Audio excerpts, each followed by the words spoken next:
நாம் பார்க்க போகிறது சாமி கண்ணு வின்சென்ட். தமிழ் திரையுலகம் கொண்டாட மறந்த தெரியாமல் போன ஒரு நபர் தான் சாமி கண்ணு வின்சென்ட். இவர் கோயம்புத்தூர்காரர். 1883 தான் இவர் பிறந்தார். இவர் ஏன் முக்கியமான நபர் அப்படின்னா, இன்னைக்கு பல மால்களில் சினிமா தியேட்டர்களில் போய் நம்ம படம் பார்த்துட்டு இருக்கோம் இல்லையா, இதற்கான விதை போட்டவரே இவர் தான். இந்தியாவிலே, அதுவும் குறிப்பாக தென்னிந்தியாவில் முதல் திரையரங்கம் வருவதற்கு காரணம் இவர் தான். முதல் திரையரங்கத்தை கட்டினதும் இவர் தான். இவர் ஒரு ரயில்வேல ஒரு சாதாரண கிளர்க்கு வேலை பார்க்குறாரு. அவருடைய மாத சம்பளமே 25 ரூபாய் தான். 21 வயதுடைய இளைஞராக இருக்கும் பொழுது இவர் 2000 ரூபாய் செலவு பண்ணி ஒரு ப்ரொஜெக்டராக வாங்குறார். அதாவது ஸ்ரீலங்காவிலிருந்து நம்முடைய திருச்சிக்கு 2 பாயிண்ட் அப்படிங்கிற ஒருத்தர் வராரு. அவர் ஒரு ஃப்ரெஞ்சுக்காரரு. அவர் ஒரு ப்ரொஜெக்டரோட இங்கே படம் போட்டு காட்டணும் அப்படிங்கிறக்கா வராரு. வந்தப்போ என்ன ஆகுது அப்படின்னா, அவர் உடல்நல குறைவால் பாதிக்கப்பட்டு மறுபடியும் அவர் பிரான்ஸுக்கே போகக்கூடிய ஒரு சூழல் ஏற்படுது. அப்போ இதை யார்கிட்டயா ஒருத்தர் வித்துட்டு போகணும் அப்படின்னு நினைக்காரு. அப்போ இவரை பற்றிய செய்திகள் எல்லாம் யாருக்கு தெரியுது அப்படின்னா, நம்மளுடைய சாமிக்கண்ணு வின்சென்ட்டுக்கு தெரியுது. ஏன்னா அவர் பல பிரெஞ்சு படங்களை எல்லாம் அப்பவுமே நிறைய பார்ப்பார். பிரெஞ்சு மொழிகளில் உள்ள அந்த பேசாத படங்கள்லாம் அவருக்கு நிறையவே புரியும். அதை பற்றிய அறிவு அவருக்கு இருந்துச்சு. உலக சினிமாவை பற்றிய ஒரு தேடல் அவருக்கு உண்டு. அதனால் இதை நம்ம வாங்கலாம் அப்படின்னு முடிவு பண்ணுறாரு. மாத சம்பளம் 25 ரூபா வாங்குறவர் 2000 ரூபாய்க்கு ஒரு ப்ரொஜெக்டரை வாங்குறாருன்னா அவர் குடும்பத்தில் எவ்வளோ எதிர்ப்பு இருந்திருக்கும், அவருடைய உறவினர்கள் நண்பர்கள் மத்தியில் எவ்வளோ விதமான எதிர்ப்பு இருந்திருக்கும். எல்லாருமே அவர் ரொம்ப கடுமையாக விமர்சனம் பண்ணாங்க. இவர் ரொம்ப அகலக்கால வைக்கிறாரு, இதெல்லாம் சரிப்பட்டு வராது, இது தோல்வியில் தான் முடியும் அப்படின்னு எல்லாருமே அவர் டிஸ்கரேஜ் பண்ணுறாங்க. ஆனால் அவர் ஒரு தொலைநோக்கு பார்வையோட அந்த ப்ரொஜெக்டரை வாங்குறார். வாங்கி அவர் ஒவ்வொரு ஊருக்காக போய் டென்ட் அடித்து இந்த ப்ரொஜெக்டரை போட்டு படம் போட்டு காட்டுறார். முதல் சலன படம் அப்பொழுதுதான் மக்கள் பார்க்கிறார்கள், பிரமிப்பாக பார்க்குறாங்க. அவங்க பார்க்கறத பார்த்து இவர் பிரமிப்படைகிறார். இதற்கு எவ்வளோ பெரிய எதிர்காலம் இருக்குது அப்படிங்கிறத மிகச்சரியாக கணிக்கிறார். அவருடைய முதல் படம் பார்த்தீங்கன்னா இயேசுநாதருடைய சரித்திரத்தை படமாக போடுறாரு. 45 நிமிஷம் ஓடுது. திருச்சியில் சென்ட் ஜோசப் காலேஜுக்கு பக்கத்தில் இருக்கக்கூடிய ஒரு மைதானத்தில் தான் இதை அவர் திரையிடுறார். அதன் பிறகு பல படங்களை இது மாதிரி அவர் பல ரீல்களை வாங்கி ப்ரொஜெக்டரில் படமாக ஒவ்வொரு ஊராக போடுறார். இன்றைக்கி நம்ம டென்ட் கொட்டகைன்னு சொல்கிறோமே, அந்த கூடாரம் அமைத்து அதில் திரையரங்கத்தை போட்டு காட்டக்கூடியதை இவர் தான் முதல்ல கொண்டு வந்தார். அந்த பிரெஞ்சுக்காரர் இலங்கையிலேருந்து திருச்சிக்கு வந்தார்னு சொன்னேன் இல்லையா, அவர் நகரக்கூடிய ஒரு டென்ட்டை அவர் உருவாக்கி வச்சுருந்தார். மூவபுளாக இருக்கும், அந்த இதை வச்சுருந்தார். ஸோ அதையும் இவர் அவர்கிட்டேருந்து வாங்கினதுனால ஒவ்வொரு ஊராக போய் இந்த படங்களை அவர் போட்டு காட்டுறார். அவர் ஒரு பிறப்பால் கிறிஸ்தவராக இருந்தாலும் கூட கோயம்புத்தூரில் உள்ள அந்த பேரூரில் இருக்கக்கூடிய சிவன் கோயில் இருக்கு இல்லையா, அதற்கு வாரந்தோறும் போவார். அந்த அளவுக்கு வள்ளி திருமணம், கந்தன் கருணை, இந்த மாதிரி பல படங்கள் அவர் ஒவ்வொரு ஊராக திரையிடுவதற்கு காரணமானவர்களில் இவர் மிகவும் முதன்மையானவர். அப்படித்தான் இவர் ஒவ்வொரு ஊராக படத்தை போட்டு காட்டுறாரு. அதற்கு பிறகுதான் அவருக்கு ஒரு யோசனை வருது, ஏன் நம்ம நிலையாகவே ஒரு இடத்துல ஒரு தேட்டர் மாதிரி ஒன்று உருவாக்கினா என்ன அப்படின்ட்டு வெரைட்டி ஹால் அப்படின்னு ஒரு தேட்டரை இவரே சொந்தமாக உருவாக்குறார்.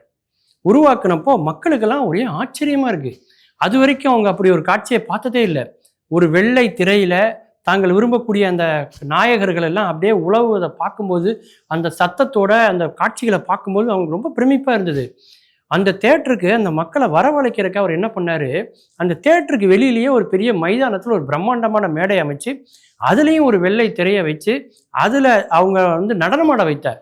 அப்படி யாரெல்லாம் அந்த சுற்று வட்டார பகுதிகளில் பார்ப்பதற்கு மேலை நாட்டு பெண்களை போல இருக்காங்களோ அவங்களுக்கு மேலை நாட்டு பெண்கள் மாதிரியே உடை உடுத்தி அதற்கான பேண்டு வாத்தியங்கள்லாம் முழங்க அவங்கள ஆடல் பாடல் மாதிரி ஆட வச்சிருக்கார். இன்னைக்கு எப்படி நம்ம சேரிங் கேர்ள்ஸ் அப்படின்னு சொல்கிறோமோ அந்த காலத்திலேயே அது இருந்திருக்கு. அதெல்லாம் பார்த்தா மக்கள் கூட்டமாக வந்திருக்காங்க. அதுவும் பார்த்தீங்கன்னா மின்சாரம் எல்லாருக்குமே கிடைக்காத ஒரு காலகட்டம், ரொம்ப அரிதாக இருந்த காலகட்டம். அந்த காலகட்டத்திலேயே, அதாவது 1905 அப்படின்னா பார்த்துக்கோங்க, அந்த காலகட்டத்திலேயே அவர் வண்ண வண்ண விளக்குகளால் அந்த திரையரங்கத்தை அலங்காரப்படுத்தி அதுக்கு வர்றதே ஒரு பெரிய பெருமையாக மக்கள் நினைக்கிற மாதிரி பண்ணார். அந்த திரையரங்கத்திலே பார்த்தீங்கன்னா ஒரு மாவு மில்லை ரன் பண்ணார். கோயம்புத்தூரில் முதல் அச்சகத்தை அவர் தான் கொண்டு வராரு. ஒரு பத்திரிகையாளராக மாறுகிறார். மிகப்பெரிய தொழிலதிபராக மாறுகிறார். பல படங்களை தயாரிக்கிற அளவுக்கு அவர் உயர்கிறார். அப்படி வாழ்க்கையில் மிகப்பெரிய உச்சத்தை தொட்ட ஒரு மனிதர். இப்படி ஒரு மனிதர் இல்லைன்னா இன்னைக்கு திரையரங்கமே இல்லை இல்லை, திரையரங்கனுடைய கான்செப்டே இல்லை அப்படின்னு நம்ம சொல்லலாம். அப்பேற்பட்ட வெற்றிகரமான ஒரு மனிதர் தான் நம்முடைய சாமிக்கண்ணு வின்சென்ட். மீண்டும் பல புதிய தகவல்களோடு, அதில் அறியப்படாத பக்கங்களோடு உங்களை சந்திக்கிறேன். நன்றி, வணக்கம்.